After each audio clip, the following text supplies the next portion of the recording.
মহসিন। এখন মহসিন কিভাবে হবেন? আয়াতের প্রথম অংশে আল্লাহ তা বলেছেন, ঈমান আনার পর যে যত বেশি মুজাহাদা করবে, আল্লাহকে পাওয়ার জন্য সাধনা করবে, আল্লাহর দিনের পথে প্রচেষ্টা ব্যয় করবে, তত বেশি সে আল্লাহর নৈকট্য লাভ করতে থাকবে। এখানে আল্লাহ শব্দটা ব্যবহার করেছেন জাহাদু।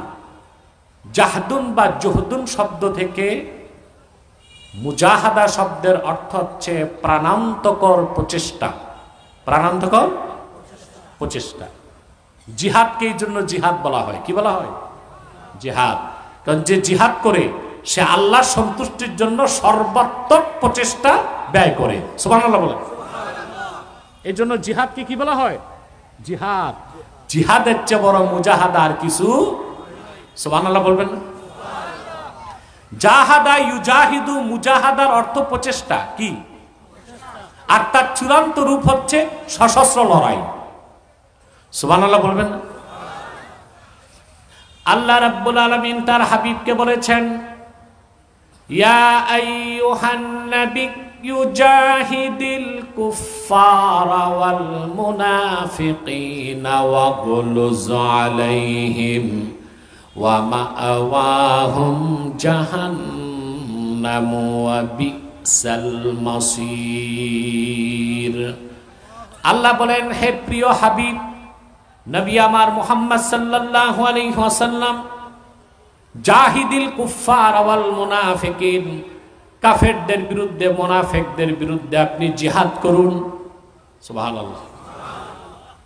আল্লাহ তার হাবিবকে নির্দেশ করলেন কাফের আর মুনাফিকদের বিরুদ্ধে জিহাদ করুন। আর আল্লাহর হাবিব মুহাম্মদ সাল্লাল্লাহু আলাইহি ওয়াসাল্লামের উম্মত দাবিদার আমাদের মধ্যে এমন কিছু মৌলবী এখন বের হইছে যারা কাফের মুশরিকদের সাথে একসাথে বৈঠক করে, একই মঞ্চে বসে। এটার নাম দিছে সাম্প্রদায়িক সম্প্রীতি। কি নাম দিছে? সাম্প্রদায়িক। আচ্ছা ভাই, কাফের মুশরিক কখনো মুসলমানের বন্ধু হইতে পারে?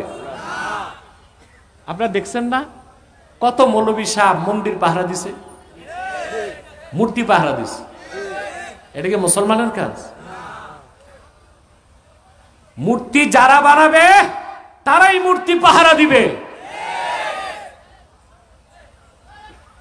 মন্দিরের নিরাপত্তা দেবার দায়িত্ব প্রশাসনের, কিন্তু মৌলবী সাহেবরা মসজিদ মাদ্রাসা বাদ দিয়ে মূর্তি পাহারায় যারা গেছে তাদের প্রত্যেককে আমি বলি তওবা করা দরকার। আপনারা কি বলেন?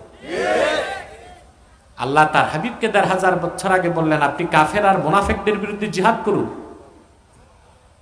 ওয়াগলুজ আলাইহিম, আর কাফের ও মুনাফিকদের ক্ষেত্রে আপনি কঠোর নীতি গ্রহণ করুন।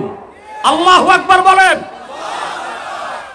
কাফের মুশরিকদের সাথে মুহাম্মদ সাল্লাল্লাহু আলাইহি সাল্লামের উম্মত দাবিদাররা কখনো বন্ধুত্ব করতে পারে না। কাফের মুশরিকদের সাথে আমাদের বাণিজ্যিক চুক্তি হইতে পারে, সামরিক চুক্তি হইতে পারে, কূটনৈতিক চুক্তি হইতে পারে, কিন্তু কোন কাফের অধ্যুষিত রাষ্ট্র বাংলাদেশের বন্ধু হইতে পারে না।